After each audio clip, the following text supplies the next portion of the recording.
আমরা ইমানদার, একটু বড় করে বলেন আমরা কি? কারণ ইমানের বিপরীতে কুফরি।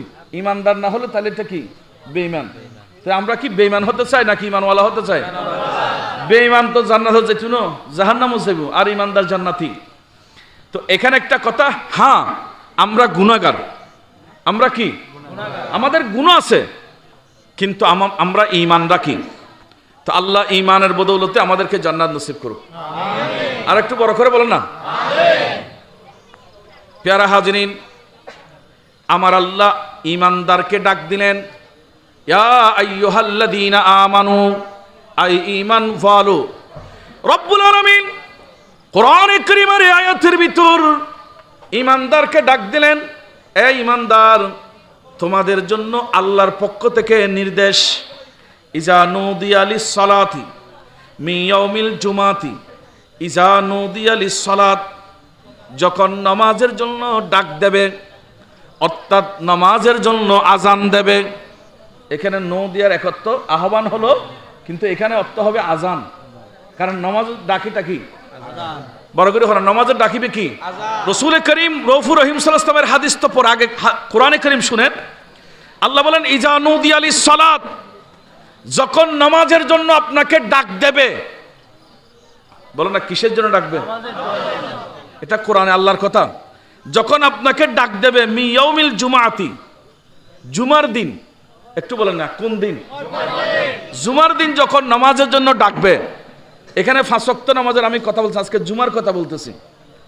জুমার দিন যখন আপনাকে ডাক দেবে, মুয়াজ্জিন সাহেব মসজিদের মিম্বর থেকে হাইয়া আলাস সালাহ বলবে, তো আল্লাহ বলতেছে তুমি আর দেখো না, ফাস আও ইলা যিকিরিল্লাহ। ফাস আও মানে তুমি ব্যবসা বাণিজ্য যা আছে, হ্যাঁ এগুলা রাখো। এরপরের কথা আছে ওয়াজারুল বাই, ব্যবসা প্রতিষ্ঠানকে বন্ধ করো। ফাস আও মানে তুমি খুব দ্রুত গতিতে যিকিরিল্লাহ, আল্লাহর জিকির অর্থ হচ্ছে এখানে খুতবা বা আল্লাহর জিকির হচ্ছে ওয়াজ নসিহত, যেগুলা ইমাম সাহেব নামাজের আগে করে, ওইগুলা শোনার জন্য তুমি তাড়াতাড়ি মসজিদে চলে যাও।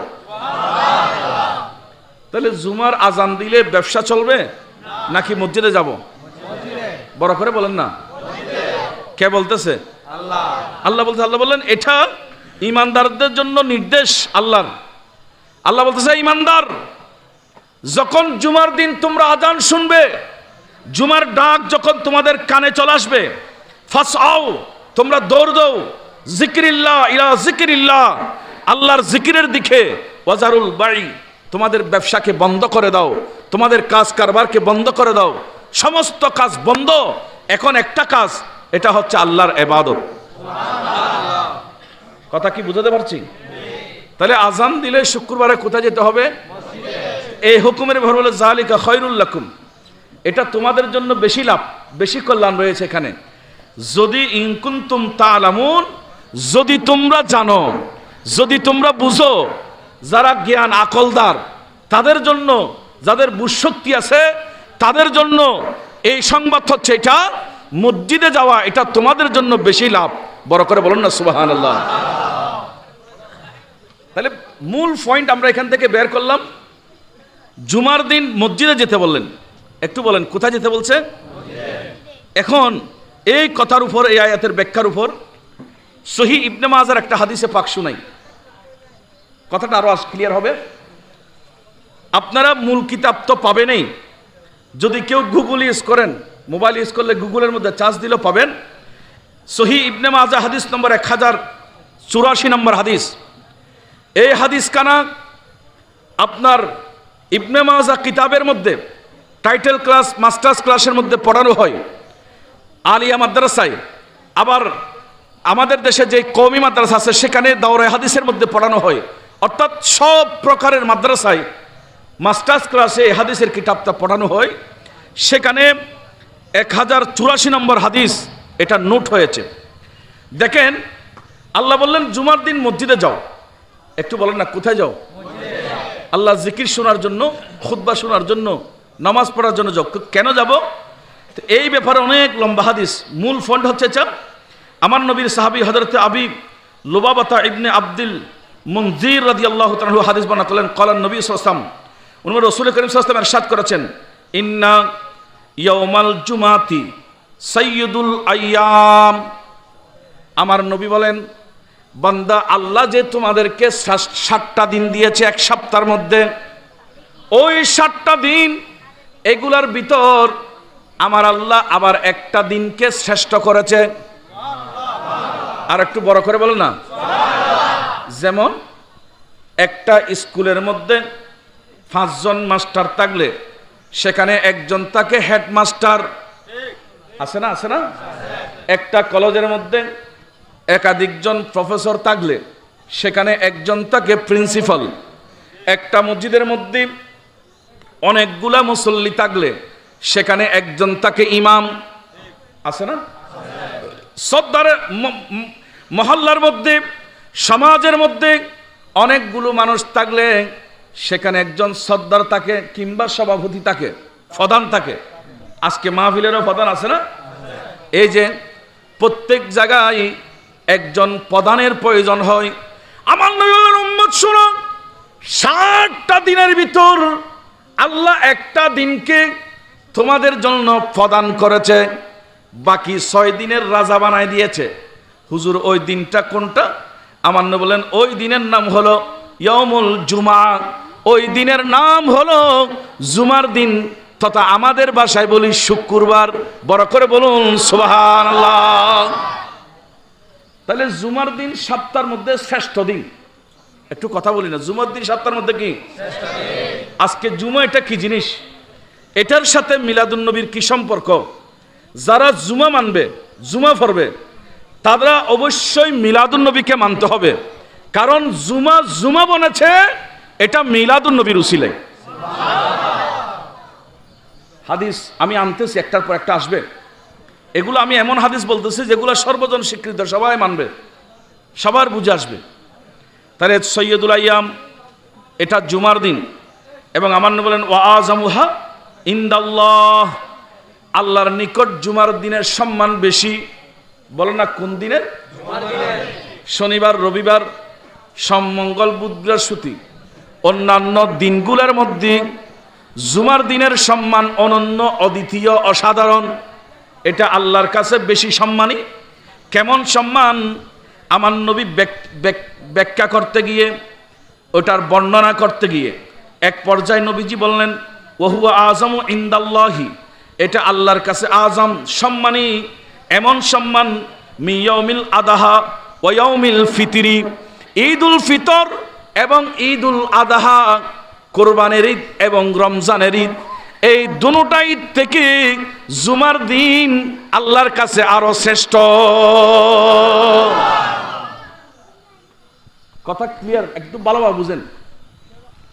ঈদুল ফিতর মানে রমজানের ঈদ। একটু বলো না কোন ঈদ? আর ঈদুল আদাহা মানে কুরবানের ঈদ, যেটা জবে করি আমরা।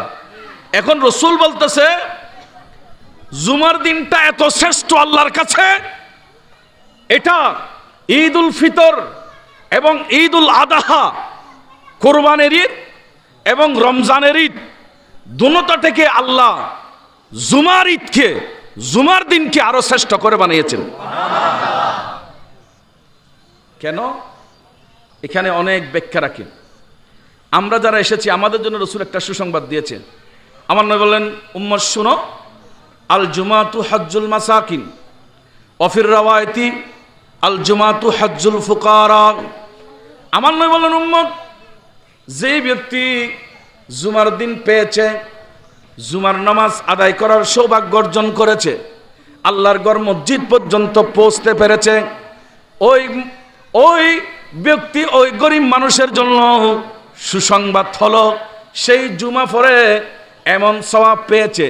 এই রাজস্থলী থেকে একজন মানুষ 7 লক্ষ টাকা খরচ করে আল্লাহর ঘরে হানায় কাওয়া তওয়াফ করে, নবীর রওজা জিয়ারত করে, হজ করে আসলে যে সওয়াব পায়, একজন মিসকিন গরিব মানুষ রাজস্থলী কাজ করে ভাত খায়, ডেলি কাজ করে ভাত খায়, এমন গরিব মানুষ যদি জুমার দিন মসজিদে যায়, আমার আল্লাহ এত খুশি হয়ে যায়, ওই ব্যক্তির জন্য আপনার 1 হজ এবং 1 উমরার সওয়াব দান করেন। উগ্র জুমা বললি কবুলকৃত হজ, উগ্র জুমা আদায় করেন মানে উগ্র হজ। আপনারা কি আমার কথা বুঝতেছেন? সিটিংয়ে হতো আধিকে দিকে সিটিংয়ে হতো খোঁজলে দিলি হ্যাঁ মিক্স আছে না বুঝবো না। একটা জুমা আদায় করা মানে আপনি একটা হজ করলেন, আবার জুমার পরে কেউ যদি আসর পর্যন্ত বসা থাকে তার জন্য একটা উমরার স্বভাব। তার অর্থ দুটাই মিলে হলো বলতেছে আপনি হজ করার সৌভাগ্য অর্জন করলেন জুমার নামাজের মাধ্যমে। এখন প্রশ্ন, হুজুর জুমা কি এত দামি? হজের সওয়াব জুমার ভিতর, উমরার সওয়াব জুমার ভিতর, তো এগুলা এই মর্যাদা জুমায় কিভাবে পেল? আমার নাম সাইফুল, তো এরকম তো অনেক সাইফুল আছে, আপনারা অন্য কাউকে তো চেয়ারে বসান নাই, আমাকে কেন বসালেন? বলতে হুজুর আপনি হুজুর হয়েছেন যে আপনি মাদ্রাসায় পড়ছেন, হাদিস পড়ছেন, কোরআন পড়ছেন, সেজন্য আপনাকে কেন তুলছি। তো এটা হলো আমি বসার কারণ। এখন প্রশ্ন হলো এই জুমার দিন তুমি যে সমস্ত দিনের মধ্যে শ্রেষ্ঠ হয়েছ, এবং তোমার ওই দিনে যদি আমি নামাজ পড়ি, জুহুরের নামাজ জুমার নামাজ পড়ি, তাহলে হজের সওয়াব পাওয়া যায়, যেটা বুধবারে পড়লে পাওয়া যায় না, বৃহস্পতিবারে জুহুরের টাইমে পাওয়া যায় না, মঙ্গলবারে জুহুরের টাইমে পাওয়া যায় না, রবিবারে জুহুরের টাইমে পাওয়া যায় না, কিন্তু শুক্রবারে জুহুরের টাইমে এতগুলা নিয়ামত কেন পাই? এটা যদি আপনার দিলে প্রশ্ন আসে, তখন এই প্রশ্নের উত্তর বোঝার জন্য অন্য কোথাও যেতে হবে না, একই হাদিসের মধ্যে আমার নবীর এটার উত্তরও দিয়ে দিয়েছেন। আমি হাদিস শোনাচ্ছি, এটা গল্প ফুতি কাহিনী ন, সরাসরি রসুলের হাদিসের দরস। যেখানে আমার রসুলের হাদিসের দরস হবে সেখানে আল্লাহ স্পেশাল রহমত নাজিল করবে। আচ্ছা, রসুলের কথা শুনতে আপনাদের মন চায় না? বড় করে বলেন না। যদি একটু রসুলকে সরাসরি হইতাম, কথা শুনতাম, তাহলে তো আরো কত ভালো লাগতো। তো এখন অন্ততপক্ষে একটা জিনিস বলতে পারবো, আমরা মাদ্রাসায় পড়ি নাই, সরাসরি হাদিস পড়তে পারি নাই, কিন্তু একদিন অমুক হুজুর আসছিল, উনি আমাদের এখানে আমার রসুলের হাদিস মানে রসুলের কথা, সরাসরি নবীর কথাগুলো বলেছে। আমার জবান, আমার নবীর হাদিস আপনাদেরকে শোনাচ্ছি, আপনার এই কান দন্য হয়েছে, অন্ততপক্ষে কিয়ামতের ময়দানে বলতে পারবেন আমি একদিনে মাহফিলে বসে বসে আমার নবীর হাদিস শোনার সৌভাগ্য হয়েছে। জুমার দিন নামাজ পড়লে হজের সওয়াব, বলো না কিসের সওয়াব? এবং উমরার সওয়াব দে। প্রশ্ন হলো শনিবারে এই সওয়াব নাই, রবিবারে এই সওয়াব নাই, সোমবারে জোহরের ওয়াক্ত মসজিদে গেলাম এই সওয়াব নাই, মঙ্গলবারে জোহরের টাইমে মসজিদে গেলাম এই সওয়াব নাই, বুধবারে মসজিদে গেলাম এই সওয়াব নাই, বৃহস্পতিবারে গেলাম এই সওয়াব নাই। যেই সওয়াব শুক্রবারে অর্থাৎ জুমাবারে মসজিদে গেলে আল্লাহ আমাদেরকে দান করেন। এখন প্রশ্ন, রসুল এই দিনটা এত দামি কিভাবে হলো? আমার নবী বললেন ফিহি খামসু খিলালিন, এই দিনটা দামি হওয়ার পিছনে 5টা কারণ আছে। বলেন না কয়টা কারণ? জুমার দিন শ্রেষ্ঠ হয়েছে 5 কারণে, একটা একটা করে নেন। নবীজি বললেন উম্মত জুমার দিন শ্রেষ্ঠ হয়েছে, খালাকাল্লাহু ফিহি আদামা, আল্লাহ আমাদের আদি পিতা হযরতে আদম আলাইহিস সালাতু ওয়াস সালামকে সৃষ্টি করেছিলেন জুমার দিন। 5টা কারণে জুমার দিন শ্রেষ্ঠ। একটু কথা বলি, কয়টা কারণ? আবার বলি কয়টা কারণ? 5টা কারণ।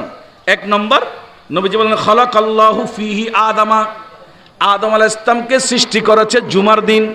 বলো না, আদম আলাইহিস সালামকে সৃষ্টি করেছে জুমার দিন, সেজন্য জুমার দিন দামি। 2 নম্বরের মধ্যে বলেছেন ওয়া আহবাতাল্লাহু ফিহি আদামা ইলাল আরদি, আল্লাহ আদম আলাইহিস সালামকে দুনিয়ার মধ্যে পাঠিয়েছেন, ব্যস্ত জান্নাত থেকে দুনিয়াতে পাঠিয়েছেন। ওই দিনও ছিল জুমার দিন, ওই দিনও ছিল জুমার দিন। এরপরে ওয়া ফিহি তাওয়াফাল্লাহু আদামা, আল্লাহ আদম আলাইহিস সালামকে দুনিয়া থেকে যেদিন কবর জগতে নিয়ে গিয়েছিলেন ওই দিনটাও ছিল জুমার দিন। তাহলে কয়টা পেলাম? বড় করে বলেন না। কি কি পেলাম? আদম আলাইহিস সালামকে সৃষ্টি করেছে জুমার দিন, বড় করে বলেন জুমার দিন। আদম আলাইহিস সালামকে দুনিয়াতে পাঠিয়েছে জুমার দিন, আদম আলাইহিস সালামকে দুনিয়া থেকে কবর নিয়ে গেছে জুমার দিন। 4 নম্বরের মধ্যে কারণ কি দেখেন, আমার রাসূল কত সুন্দর করে বলেছেন ওয়া ফিহি সাআতুন লা ইয়াসআলুল্লাহু ফিহাল আবদু শাইয়ান ইল্লা আতাহু মালাম ইয়াসআল হারামান। নবীজি বললেন জুমার দিন আল্লাহ এমন একটা সময় দিয়েছে যে সময় বান্দা আল্লাহর কাছে যেটা চাইবে আমার আল্লাহ সেটা দান করে দেবেন। কিন্তু একটা শর্ত আছে, কিন্তু একটা কি আছে? শর্ত আছে। কেউ যদি হারাম জিনিস চায়, যেমন মনে মনে বলল আল্লাহ আমাকে আজকে রাত্রে অমুকের ঘরে চুরি করার সুযোগ দাও, এটা দেবে না। বলো না এটা কি? অর্থাৎ হারাম জিনিস চাওয়া নিষেধ। আর যেগুলো জায়েজ জিনিস, আল্লাহ আমার ছেলেকে আলেম বানাতে পারি মতো তৌফিক দাও, কিংবা কারো ছেলে নাই, আল্লাহ আমি আমার ছেলেকে তোমার নবীর বাগানে পড়াবো, আমাকে একটা ছেলে দাও, এরকম জায়েজ আশা নিয়ে দোয়া করলে শুক্রবারের দোয়া আল্লাহ বলতেছে, আমার নবীর মাধ্যমে এলান দিলেন অন্য দিনের দোয়া ফেরত হলো, জুমার দিনের দোয়াকে আল্লাহ ফেরত দেবেন না। প্যারা হাজরিন, 60টা চলে গেল। 5 নম্বর কারণ বললেন ওয়াফিহি তাকুমুস সাআত। আমার নবী বললেন জুমার দিন কিয়ামত হবে। বলেন না জুমার দিন কি হবে? কিয়ামত হবে জুমার দিন। 5টা পেয়ে গেলাম। 5টার মধ্যে 3টা হলো আদম আলাইহিস সালামের সাথে সংশ্লিষ্ট।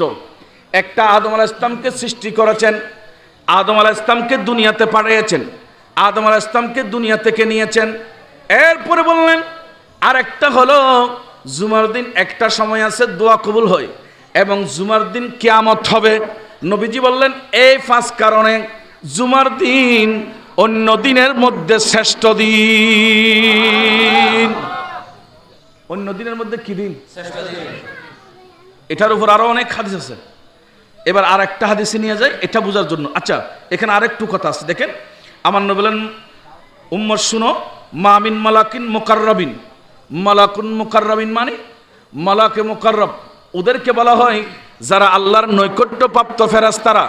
6 প্রকারের সৃষ্টি আছে যারা জুমার দিন আসলে ভয়ে আল্লাহর দরবারে দোয়া করেন, কাঁপতে থাকেন, ভীতির মধ্যে থাকেন, ভয়ে থাকেন। ওখান থেকে 1 নম্বর মামিন মালাকিন মুকাররাবিন, ফেরেশতারা আল্লাহর দরবারে ভয়ে থাকে কোনো কিয়ামত হয়ে যাচ্ছে কিনা। ওয়ালা সামাইন, আসমান ভয়ে থাকে কোনো কিয়ামত হয়ে যাচ্ছে কিনা। ওয়ালা আরদিন, জমিন বয়ে থাকে কোনো কিয়ামত হয়ে যাচ্ছে কিনা। ওয়ালা রিয়াহিন, এবং বাতাস বয়ে থাকে কিয়ামত হয়ে যাচ্ছে কিনা। ওয়ালা জিবালিন, পাহাড় বয়ে থাকে কিয়ামত হয়ে যাচ্ছে কিনা। ওয়ালা বাহারিন, সমুদ্র বয়ে থাকে কিয়ামত হয়ে যাচ্ছে কিনা। অর্থাৎ জিন এবং ইনসান ছাড়া সমস্ত জিনিস বয়ে থাকে কোনো কিয়ামত কায়েম হয়ে যাচ্ছে কিনা।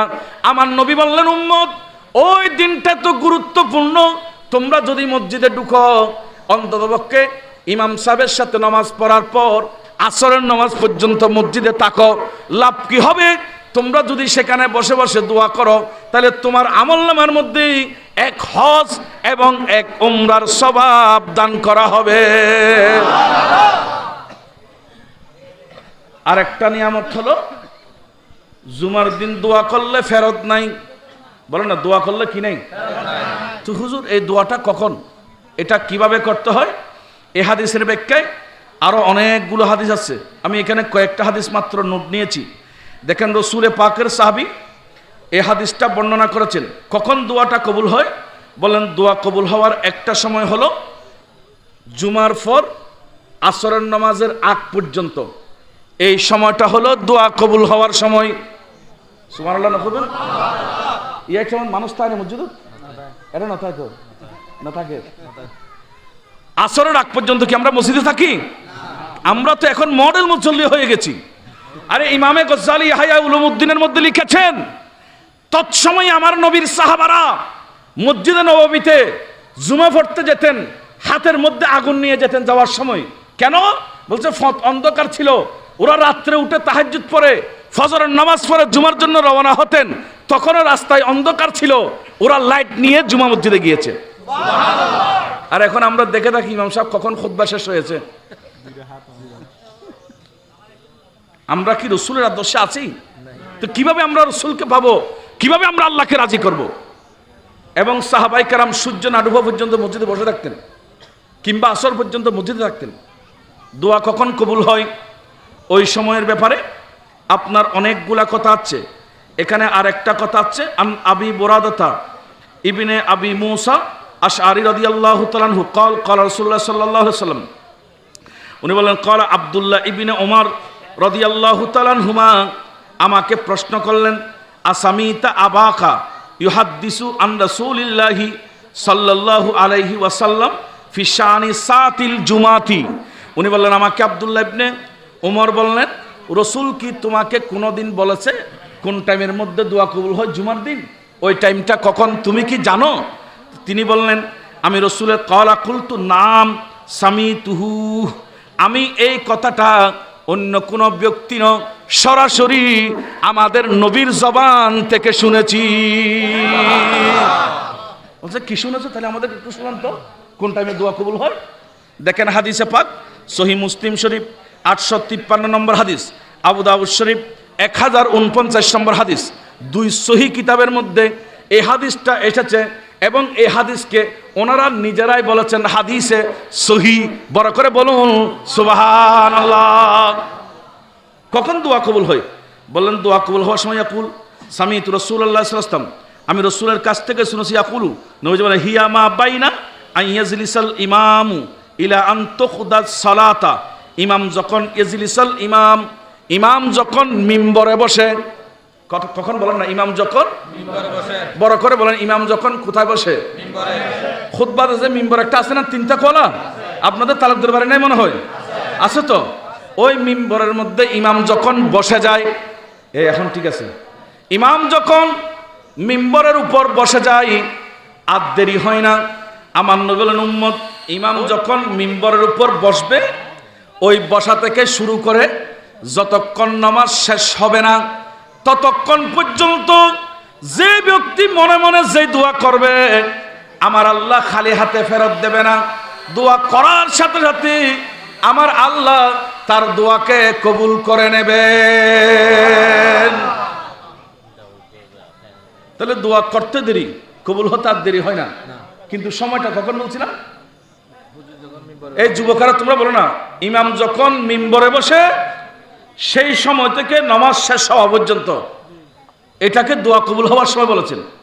আমরা তো শুধু এরকম আপনার মুফতি আহমদ ইয়ার খান নঈমী রহমতুল্লাহ আলাইহি মেরাত দ্বিতীয় খণ্ডের 325 নম্বর পৃষ্ঠার মধ্যে নোট দিয়েছেন, আমাদের মা নবীর কন্যা মা ফাতেমা জাহরা রাদিয়াল্লাহু তাআলা আনহা জুমার দিন, শুক্রবার দিন সূর্য ডুবতেছে কিনা, সূর্য অস্ত যাচ্ছে কিনা, এটা দেখার জন্য ওনার ঘরের একজন খাদেমা ছিলেন, ওনাকে বাইরে দাঁড় করে দিতেন। তুমি বাইরে দাঁড়িয়ে থাকো। কেন? বলতে বাইরে দাঁড়িয়ে সূর্য ডুবা আরম্ভ করলে, সূর্য যখন লাল লাল হয়ে যায়, সূর্যের আকার যখন পরিবর্তন হয়ে যায়, তখন তুমি আমাকে জানাবে। এটা বলে উনি খাদেমাকে বাইরে বাইর করে দিতেন, আর ঘরের ভিতর বসে থাকতেন। সূর্য যখন ডুবতেছে তখন উনি একটা দোয়া পড়তেন, রব্বানা আতিনা ফিদ দুনিয়া হাসানাতাও ওয়া ফিল আখিরাতি হাসানাতাও ওয়া কিনা আযাবান নার। বড় করে বলুন সুবহানাল্লাহ। মা ফাতেমা শুক্রবারে দোয়া করতেন। কি দোয়া দেখেন? রব্বানা আতিনা, এ আমাদের রব, এ আমার মালিক, আমাদেরকে দান করুন ফিদ দুনিয়া হাসানা, দুনিয়ার মধ্যে আমাদেরকে ভালাই দান করেন, দুনিয়ার কল্যাণ দান করেন, ওয়াফিল আখিরাতে হাসানা, এবং পরকালের কল্যাণ দান করেন। বড় করে বলুন সুবহানাল্লাহ। হাজিরিন, আমাদের তকদিরে যদি জুমা নসিব হয়ে যায়, আমাদের করণীয় কি কি? আপনারা কি সবাই শুনতেছেন কথাগুলো? একটু ওরা কাজ, যারা কাজ করতেছে ওরা কাজ করুক, আমরা সবাই এদিকে থাকি। জুমার দিন যদি আপনার তকদিরে ভাগ্যে জুটে যায়, তখন আপনি কি করবেন, কি করলে লাভবান হবেন, এই কথাগুলো বোঝানোর জন্য সহিহ বুখারী শরীফ, আবু আব্দুল্লাহ মুহাম্মদ ইবনে ইসমাইল বুখারী, ওনার কিতাব সহিহ বুখারীর মধ্যে আপনার 883 নম্বর হাদিস, এবং ইমাম নাসাই শরীফের মধ্যে 1403 নম্বর হাদিস বর্ণনা করেছেন জুমার দিন আমাদের করণীয় কি। সুবহানাল্লাহ বলেন না। আমরা কি করব, জুমার দিন কাজ কি, এটা শিক্ষা দিচ্ছেন। দেখেন নবীজি বললেন উম্মত, ওয়ান সালমান ফারসি রাদিয়াল্লাহু তাআলা আনহু ক্বালা ক্বালা রাসূলুল্লাহ সাল্লাল্লাহু আলাইহি ওয়াসাল্লাম, সালমান ফারসি বলছেন আমার নবী বলেছে, কি বললেন? লা ইয়াগতাসিলু রাজুলুন ইয়াউমাল জুমাতি, যদি কোনো ব্যক্তির তকদিরে শুক্রবার নসিব হয়ে যায়, অর্থাৎ শুক্রবার আপনি পেয়ে গেলেন, মারা যান নাই, এখনো জিন্দা আছেন, জুমা আপনার তকদিরে নসিব হলো, তা আপনি সর্বপ্রথম যে কাজটা করবেন, আমার নবী বলেন সে কাজ আপনি জুমার জন্য গোসল করেন। তাহলে জুমার দিন সকালবেলা গোসল করেন, এটা একটা হাদিস। আর একটা হাদিস পাচ্ছে, আমার নবী বলেন উম্মত যদি জুমার দিন পেয়ে যাও, তোমরা সকালবেলা উঠে জুমার দিন হাতের নখগুলা কেটে ফেলো। জুমার দিন নখ কাটা মুস্তাহাব, তো লাভ কি? এটাও হাদিসে পাক। নবী বলেন উম্মত জুমার দিন যদি কেউ সুন্নাহ মোতাবেক, আমার নবীর দেখানো পদ্ধতি মোতাবেক, আমাদের প্রিয় নবীর আদর্শ মোতাবেক যদি দুই হাতের নখগুলা কাটে, পায়ের নখগুলা কাটতে হলে কাটে, তাহলে তার জন্য লাভ কি? বললেন এই জুমা থেকে এই জুমা পর্যন্ত 7 দিন, এর সাথে যোগ হবে আরো 3 দিন, তো 7 এ 3 কয়দিন হয়েছে? বড় করে বলেন না। জুমার দিন যে ব্যক্তি নখ কাটবে হাতের, তার জন্য সুসংবাদ, আল্লাহ তাআলা 10 দিন পর্যন্ত তাকে বলা মুসিবত থেকে রক্ষা করবে। কয়দিন? কি কাটলে? জুমার দিনের আমল নন না, জুমার দিন নখ কাটলে যদি লম্বা হয়ে যায় যে কোনো বারে কাটা যায়, কিন্তু মুস্তাহাব শরীয়ী সিদ্ধান্ত জুমার দিন কাটো সকালবেলা। জুমার দিন সকালবেলা কাটলে লাভ। বলে 10 দিন পর্যন্ত বলা মুসিবত থেকে রেহাই পাবে। বলেন না কয়দিন? কয়দিন? কিন্তু সুন্নাহ মোতাবেক কাটতে হবে। হুজুর নখ তো কাটি, কিন্তু সুন্নাহ মোতাবেক, তার মানে নবীর দেখানো পদ্ধতি কি রকম ছিল এটার দরকার। আমার ভাইরা, আমরা যেহেতু নবীকে ভালোবাসি, খাবার সময় খেয়াল করতে হবে আমার নবী যেভাবে খেয়েছে সেভাবে খাবো। হাঁটার সময় খেয়াল করতে হবে রাস্তার যে পাশ দিয়ে আমার নবী গিয়েছে, যেতে বলেছে সেই পাশ দিয়ে যেতে হবে। কথা বলার সময় খেয়াল করতে হবে আমার নবী কোন সিস্টেমে কথা বলছেন। এই নীতি পদ্ধতি যদি অনুসরণ করে আপনি কাজ করেন, আপনার প্রত্যেক কাজ এটা ইবাদতে গণ্য হবে। এখন তো আমরা মনে করি শুধু নামাজে ইবাদত, এটা ইবাদতের একটা অংশ। একজন মুমিনের প্রত্যেকটা কাজ, প্রত্যেকটা শ্বাস প্রশ্বাস, এগুলা সব আল্লাহর ইবাদত। কথা বলেন ঠিক কিনা? এখন হুজুর সুন্নাহ মোতাবেক কিভাবে কাটবো? যারা জানেন বালা স্মরণ করে নেন, যাদের জানা নাই ছোটরা আমরা জেনে কাটার সুন্নত কিভাবে কাটলে নবীর সুন্নাহ বরাবর হবে। ডান হাত আছে না আমাদের? আপনাদের ডান হাত আছে? একটু বাইর করেন তো দেখি, আজকে শিখি। হ্যাঁ, এই যে ডান হাতের শাহাদাত আঙ্গুল থেকে শুরু, বলেন না কোন হাতের? কোন হাতের? ডান হাতের শাহাদাত আঙ্গুল, অর্থাৎ বৃদ্ধাঙ্গুলের পাশে যে আঙ্গুল আছে এখান থেকে শুরু করবেন। কারণ আমার নবীর সিস্টেম, তোমরা ডান দিক থেকে কাজ শুরু করো, ডান দিক থেকে শুরু করো, এটা রাসূল পাকের আদর্শ। বড় করে বলুন সুবহানাল্লাহ। আরে কিভাবে শিখাচ্ছে দেখেন, তোমার নখটা তুমি শাহাদাত আঙ্গুল থেকে কাটা শুরু করো। প্রথম এটা কাটলে এরপরেরটা কাটবা, এরপরেরটা, এরপর আস্তে আস্তে কনিষ্ঠ পর্যন্ত চলে আসলাম। এখন ডান হাতের বৃদ্ধাঙ্গুলি কাটবেন না, এটা থাকবে, এই নখটা থাকবে। এবার চলে গেলাম বাম হাতে, কনিষ্ঠ আঙ্গুল থেকে শুরু করে আস্তে আস্তে আস্তে আস্তে আস্তে আস্তে বৃদ্ধাঙ্গুল পর্যন্ত। এখন ডান হাত শেষ, বাম হাত শেষ, কিন্তু ডান হাতের একটা আছে কিনা? বৃদ্ধাঙ্গুল আছে না? বললাম বৃদ্ধাঙ্গুল ডান হাতেরটা কেটে শেষ করো। তার মানে ডান দিক থেকে শুরু, ডান দিকে শেষ। এই সুন্নাহ মোতাবেক যদি শুক্রবারে নখ কাটতে পারেন, আমার নবী বললেন 10 দিন পর্যন্ত বলা মুসিবত থেকে রক্ষা পাবেন। কদিন? আরো বড় করে বলেন না। এগুলো কি সহজ কথা? আরে আশ্চর্যের ব্যাপার। অনেক সময় লজ্জা লাগে, নাম জিজ্ঞাসা করলে তোমার নাম কি, বলো যে আনোয়ার। তো তোমার হাতের নখ এত লম্বা কেন? নামে মনে হচ্ছে ইসলামী, কাজ তো অন ইসলামী। 40 দিনের উপর আপনার হাতের নখ, বুগলের নিচে লোম, নাভির নিচের লোম, এগুলা পরিষ্কার না করলে আপনার নামাজ তো মাকরুহ হয়ে যাবে। তো মুসলমানের ছেলেটা রাখি কেন? মুফতি আহমদ খান নবী রাহমাতুল্লাহ মেরাতের মধ্যে লিখেছেন, যদি কেউ 40 দিন শেষ হওয়ার আগে নখ না কাটে, তার ঘর থেকে কোনোদিন অভাব যাবে না, রিজিক সংকুচিত হয়ে যাবে, খাদ্য কমে যাবে, পরিবারের মধ্যে অশান্তি সৃষ্টি হবে। তা আমরা কি পরিবারের শান্তি চাই নাকি অশান্তি চাই? একটু চিল্লায় বলতে হবে, শান্তি নাকি অশান্তি? শান্তি চাইলে আমরা 40 দিনের ভিতর যদি সম্ভব হয়, যাদের বেড়ে যায় প্রত্যেক সপ্তাহ হোক, কিংবা এক সপ্তাহ পর এক সপ্তাহ হোক, কিংবা এক মাসে একবার হলো আমরা কিবারে নখ কাটবো? কোথায় থেকে শুরু? ডান হাতের কোন আঙ্গুল বলছি? শাহাদাত আঙ্গুল থেকে কনিষ্ঠ, শাহাদাত থেকে কোথায়? শাহাদাত থেকে এবারে ছোট আঙ্গুলে চলে আসলাম, আবার বাম হাতের ছোট থেকে বৃদ্ধ, শেষ করে ডান হাতের বৃদ্ধ আঙ্গুল কাটলাম। এটা কেটে আপনি যখন পরিষ্কার করলেন, আল্লাহ আপনার উপর খুশি হলো, রাসূল আপনার উপর খুশি হলো। আল্লাহ বলছে 10 দিন পর্যন্ত তোমাকে মুসিবত থেকে রক্ষা করবে। জুমার দিন কিলা? তাহলে একটা আমল পেলাম, সকালবেলা গোসল, সকালবেলা নখ কাটবো, এরপরে গোসল, বলেন এরপরে কি? এরপরে গোসল করব। এখানে মনে রাখিয়েন, আর এক হাদিসের মধ্যে আছে গোসল এটা যদি ফরজ হয় তখন গোসল করা ফরজ, আর যখন গোসল ফরজ হয় না তখন জুমার জন্য গোসল করা এটা সুন্নতে জায়দা কিংবা মুস্তাহাব বলেছেন, জুমার জন্য গোসল করা। এখন প্রশ্ন হলো, হুজুর গোসল কখন কখন ফরজ হয়? দেখা যায় আজ সমাজ এমন হয়ে গেছে, মুসলিম পরিবারের ছেলে আমরা, কিন্তু অনেক সময় অনেকে জানি না কোন কারণে গোসল ফরজ হয়। কথা বলেন না, ঠিক কিনা? আছে না? নবী বললেন 5 কারণে গোসল ফরজ হয়। কারণ এক কান, কেউ যদি যৌন উত্তেজনায় বীর্য বের হয়, সহবাস করেন, এমনি গোসল করতে হবে। কোন ছেলে বালেগ হওয়ার পর স্বপ্নদোষ হয়েছে, গোসল ফরজ, কোরআন ধরতে পারবে না, মসজিদে ঢুকতে পারবে না, স্বপ্নদোষ হলে গোসল করতে হবে। কোন মানুষ স্ত্রী সহবাস করেছে, অবশ্যই গোসল করতে হবে।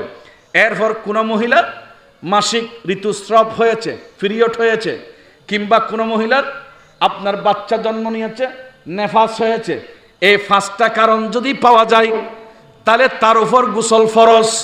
বলো, তার উপর গোসল কি? আর না হলে গোসল ফরজ ন। অবস্থা ভেদে ঈদের দিন, জুমার দিন গোসল করা সুন্নত। বল না, এই 5 কারণ না থাকলে জুমার দিন গোসল করা কি সুন্নত। রাসূলুল্লাহর উম্মত, তোমরা যদি ঈদের জুমার দিন গোসল করো, কারণ এটা তোমাদের জন্য ঈদের দিন। এটা আমাদের জন্য কিসের দিন? গরিবদের জন্য ঈদের দিন। আরে আমার নবী কেন আজকে রাসূল পেয়ে খুশি হয় নাই? যখন রাসূল দুনিয়াতে এসেছে পৃথিবীতে মাত্র 2টা মসজিদ ছিল, পুরো পৃথিবীতে আর কোনো মসজিদ ছিল না, জুমাই তো ছিল না। মসজিদ 2টা, একটা ফিলিস্তিনের বাইতুল মাকদাস, বাইতুল মুকাদ্দাস যেটাকে আমরা বলি, আর একটা হলো হানাই কাবা। তো মসজিদ 2টা থাকলো, সেখানে ইবাদত করার সুযোগ নাই। আল্লাহর ঘর কাবা শরীফের ভিতর 1টা 2টা নয়, 360টি মূর্তি স্থাপন করেছে। এখন আপনারা বলেন, মূর্তি দিয়ে কি ইবাদত হয় নাকি গুনাহ হয়? গুনাহ তো গুনাহ, এটা শিরিক গুনাহ। খোদাকে বাদ দিয়ে মূর্তির পূজা শুরু করেছে। ওই অপবিত্র করা কাবা শরীফকে পবিত্র কে করলো? যেখানে জুমা ছিল না সেখানে জুমাকে চালু করলো। আজকে পুরা পৃথিবীতে মসজিদ ছিল না, পুরা পৃথিবীকে মসজিদকে বানিয়ে দিল। এই প্রশ্ন যখন আপনি রাখবেন তখন উত্তর বেরিয়ে আসবে, এগুলা পেয়েছি আমার নবীর সদকা। কোন মানুষ যদি ফ্যাট ভরে 1 ওয়াক্ত খানা খাবাই, ওনার বিরুদ্ধে মানুষের কথা বলে না। কেন কইম? খদিবে আর খট্টা টিয়া খরচ করে দাওয়াত কই, কত টাকা খরচ করে আমাকে দাওয়াত খাওয়াইছে, ওনার বিপক্ষে কিভাবে বলবো? যদি 1 ওয়াক্ত পাতের জন্য বিপক্ষে বলা যায় না। আজকে জুমাতে এত লাভ, যেই জুমা ফললে আল্লাহ রাজি হয়ে যায়, যেই জুমা ফললে হজের সওয়াব পাওয়া যায়, সেই জুমা যিনি এনে দিয়েছে ওনাকে পেয়ে খুশি হওয়ার দরকার আছে কিনা? বড় করে বলেন না। ওইটার নাম এর মিলাদুন নবী। ওইটার নাম কি? খুশি হওয়ারই কথা বুঝতে পারছি। আরো কথা আসে, সামনে আসেন। নবীজি বললেন, তাহলে সকালবেলা নখ কাটো, এরপরে গোসল করো, এরপরে ওয়াতাহারু মা ইস্তাতা মিন তুহুরিন, তোমার সাধ্য মোতাবেক পবিত্রতা অর্জন করো, অর্থাৎ উজু করো। তোমরা উজু করে নাও। এরপরে রাসূল বললেন, ওয়াদাহিনু মিন দুহনিহি, তোমাদের ঘরে তেল থাকলে একটু তেল ব্যবহার করো। মনে রাখবেন তেল দিয়া এটাও নবীর সুন্নত, তেল দেওয়া এটাও নবীর কি সুন্নাত। এগুলো একটা একটা যদি আমি বলতে যাই অনেক লম্বা হয়ে যাবে কথা, যেহেতু সময় সংক্ষেপ, মূল পয়েন্টে চলে যাই। জুমার দিন সম্ভব ফলে তুমি তেল ব্যবহার করো। বলেন তেল দেওয়ার পর আর দেরি করো না। আও ইয়ামাসু মিন তিবি বাইতিহি, তুমি তোমার ঘর থেকে একটু তীপ দাও। তীপ মানে খুশবু লাগাও, আতর লাগাও, আছে না আতর, আছে না, আতর লাগাও। আরে হযরত আনাস রাদিয়াল্লাহু তাআলা আনহু, আনাস ইবনে মালিক, যিনি আপনার রাসূল পাকের 10 বছরের খাদেম ছিলেন, ওনার আম্মাজান উম্মে সুলাইম, বুখারীর মধ্যে হাদিস আছে, ওনার ঘরে গিয়ে আমার নবী মাঝে মধ্যে আরাম করতেন। তো একদিন যখন রাসূল ঘুমাচ্ছে, নবীর নূরানি শরীর থেকে তীব্র গরমের কারণে একটু ফসিনা গাম মুবারক বের হয়েছে। বুঝেন তো, গাম, শরীর থেকে একটু গাম বের হলো রাসূল পাকের। উম্মে সুলাইম দৌড়ে এসে একটা বোতল নিয়ে ঘামগুলো বর্তেছে। আমার নবীর ঘুম ছুটে গেল। এই উম্মে সুলাইম, তুমি গামগুলা কেন নিচ্ছ? আমার ফসিনা মুবারক, গাম মুবারক কেন তুমি বোতল বর্তেছ? বললেন, হুজুর আপনি না বলেছে জুমার দিন খুশবু দিয়ে মসজিদে যেতে। তো আমার ছেলে, আমার 7 জন কিংবা 10 জন ছেলে আছে, ওরা মসজিদে যায়, আমরা আতর কিনার মতো এখন অবস্থা নাই, আমাদের ঘরের আতর নাই। আর পৃথিবীর আতরের খুশবু তো সীমিত, কিন্তু আপনি রাসূলের নূরানি শরীরের গাম মোবারকের খুশবু, এটা যদি একবার লাগে আর কোনোদিন শরীর থেকে যায় না। আমাদের গুলা গাম, নবীর গুলো হচ্ছে গাম মুবারক। একটু বলো না, গাম মুবারক, বরকতওয়ালা। আমাদের গুলো হাত, নবীর গুলা বলতে হবে হাত মুবারক। আমাদের গুলা চোখ, নবীর গুলা বলতে হবে চোখ মুবারক। আরে আমার নবীর গাম মুবারক এত নূরানি ছিলেন, এত খুশবুদার ছিলেন, রাসূল কোন রাস্তা দিয়ে যেতেন কেউ বলতে হতো না। রাসূলের জিসিম শরীফ থেকে, রাসূলের নূরানি বদন মুবারক, শরীর মুবারক থেকে যে খুশবু বের হতো, ওই খুশবু বলে দিতে রাস্তা দিয়ে আমার নবী গিয়েছে। একটু খুশবু ব্যবহার করবেন। তাহলে জুমার দিন আর একটা সুন্নত কি ব্যবহার করা? বড় করে বলেন না, খুশবু ব্যবহার করবেন, আতর দেবেন। এরপর সুম্মা ইয়াখরুজু, ঘর থেকে বের হবেন, মসজিদে গিয়ে ফালা ইউফাররিকু বাইনা ইসনাইন। আমাদের মধ্যে কিছু মানুষ আছে একটু মাতবর সদবাদ, সমাজের যারা একটু পয়সাওয়ালা দাফাটওয়ালা মানুষ, সবাই না, কিছু কিছু মানুষ এমন আছে মসজিদে গিয়ে এই সব, এই সব, 2 জনকে ফাঁক করা পরে ফিসের কাতার থেকে সামনে চলে যায়। এরকম মানুষ এখানে না থাকলেও বাংলাদেশে আছে কিনা? বড় করে বলো না। মুসল্লিদেরকে যারা আগে গিয়েছে বাদ দিয়ে সামনে চলে যায়। নবী বললেন, সাবধান, সতর্ক, লা ইউফাররিকু বাইনা ইসনাইন, একজন আরেকজনকে ফাঁক করে, 2 জনকে ফাঁক করে পরে ফা টপকিয়ে টপকিয়ে লাস্টে এসে পাস্টে যেও না। কারণ মসজিদের মধ্যে রাজা যাও, মন্ত্রী যাও, ফজা যাও, নেতা যাও, নেত্রী যাও, যে যাক না কেন, যে যেখানে আগে গিয়ে বসতে পারবে সেটা হলো তার জায়গা। মসজিদের মধ্যে কাউকে সাইড দেওয়ার সুযোগ নাই। যদি কোনো মানুষ, আমার নবী বললেন, উম্মত শুনো, যদি কোনো মুসল্লি যদি সামনের দিকে পা বাড়িয়ে যায়, এই সরো, আমি আগে বসবো, একটু সাইড দাও, এই কথা বলে যদি কেউ সামনে যেতে চেষ্টা করে, রাসূল বললেন তোমার নামাজ শেষ, আর লাভ হবে না, লাভ শেষ, নামাজের সওয়াব থেকে তুমি বঞ্চিত। সেজন্য মসজিদের নিয়ম, যেখানে জায়গা পেয়েছো সেখানে বসে যাও। যেমন হানায় কাবার মধ্যে তাওয়াফ করতে গেলে আপনি দেখেন সেখানে প্রধানমন্ত্রী গেল সাদা পোশাক, মুখে লব্বাইক আল্লাহুম্মা লব্বাইক। আবার কোনো কারণে বাংলাদেশের কোনো একজন সুইফার, কোনো একজন পয়সাওয়ালার হাত ধরে যদি কাবা শরীফে চলে যায়, সেও সাদা পোশাক, সেও বলে লব্বাইক আল্লাহুম্মা লব্বাইক। আল্লাহ কি শিক্ষা দিচ্ছেন? বলল, আমার দরবারে গরিব এবং পয়সাওয়ালা কোনো ভেদাভেদ নাই, সবগুলো মুসল্লি, সবগুলো আল্লাহর মেহমান। বরং গরিব মানুষ এটা আল্লাহর কাছে পয়সাওয়ালার চেয়ে আরো বেশি মকবুল।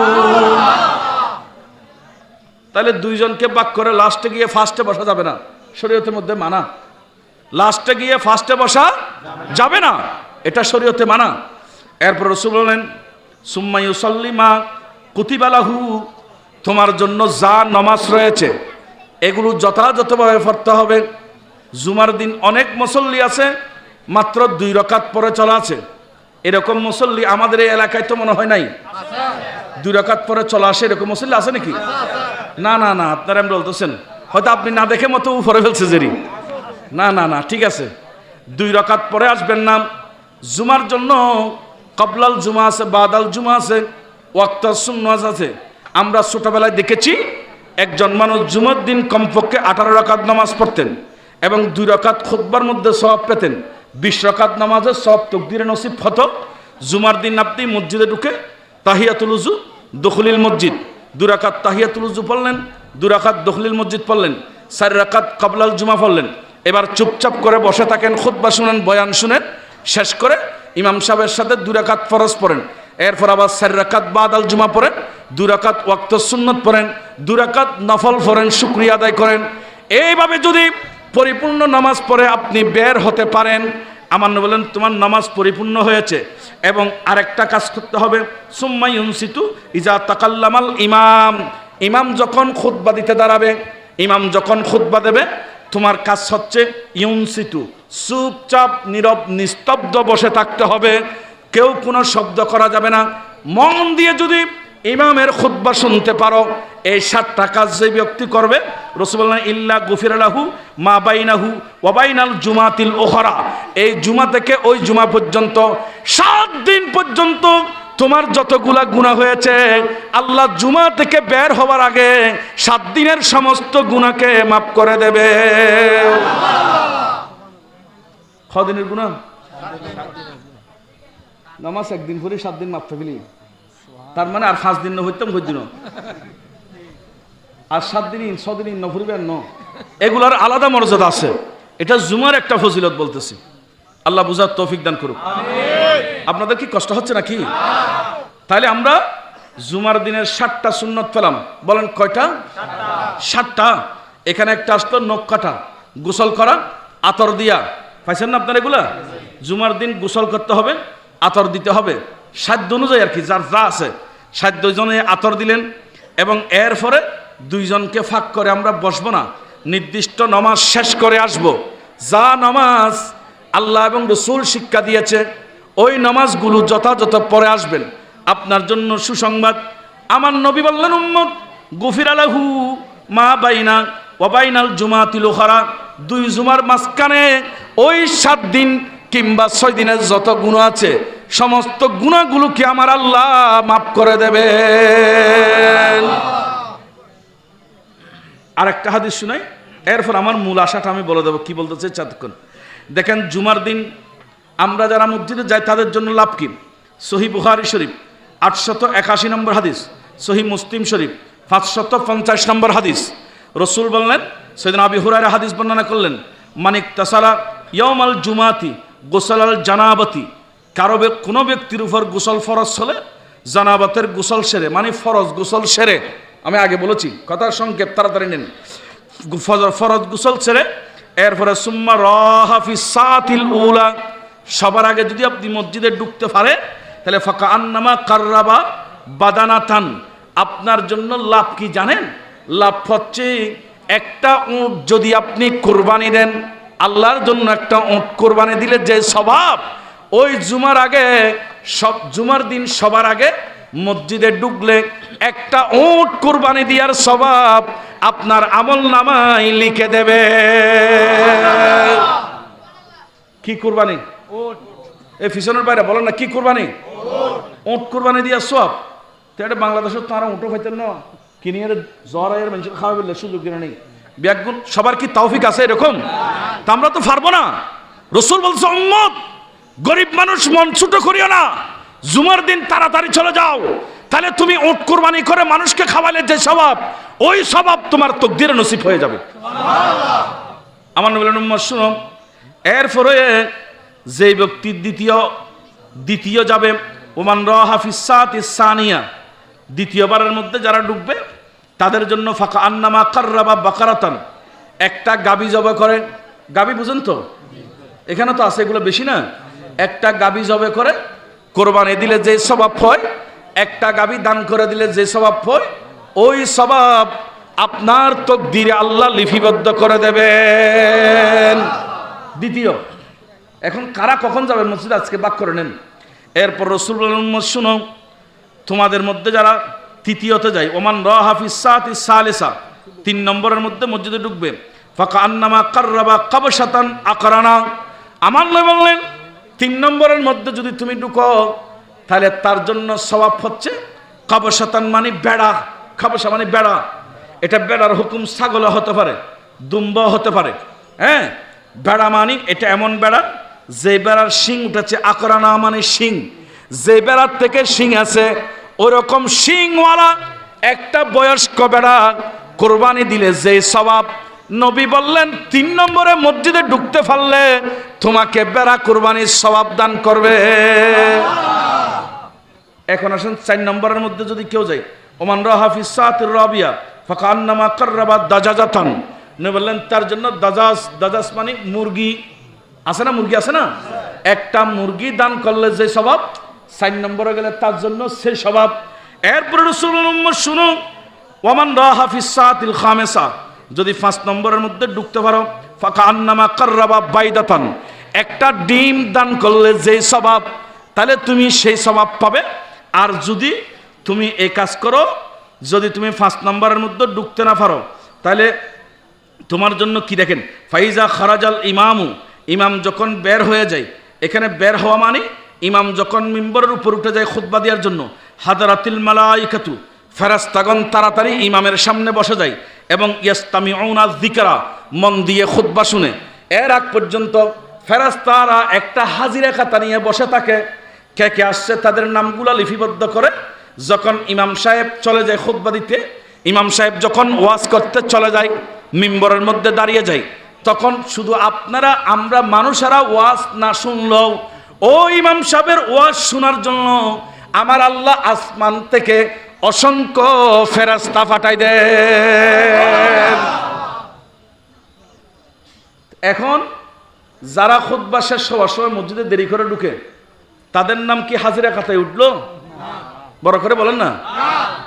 এখানে সরকারি চাকরি কেউ থাকলে আপনারা বুঝবেন, মাদ্রাসায় ক্লাসে ছাত্রদেরকে পড়াবো, সরকার বলতেছে ফরা ফরে আগে এসে স্বাক্ষর করো, হাজিরা খাতায় সাইন করো। এ আমাদের আরো নজর এখানে করতেছে, আগে এসে স্বাক্ষর করো, স্কুলে যারা মাস্টারকে আগে গিয়ে স্বাক্ষর করো।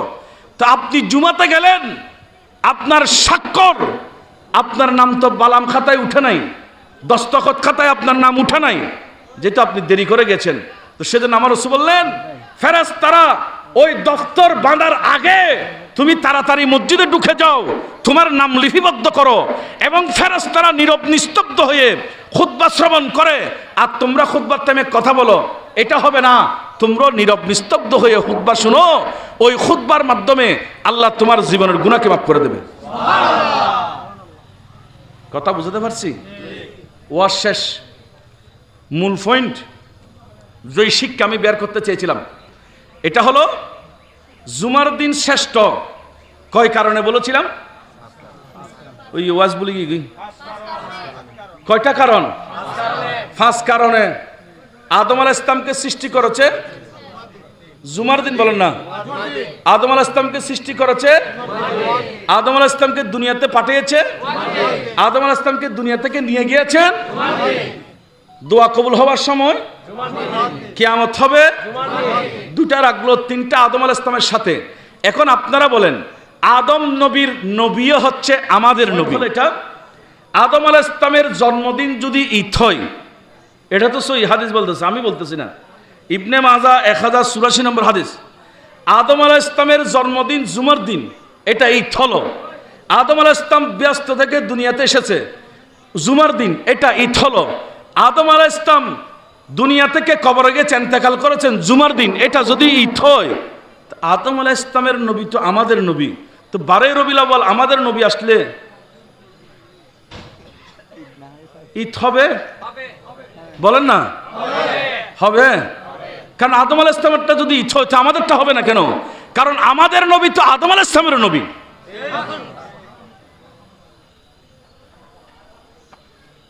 এটা কিভাবে বুঝাবো? নবী সরবরে হর রসুল ওলি হে, সুবহানাল্লাহ না।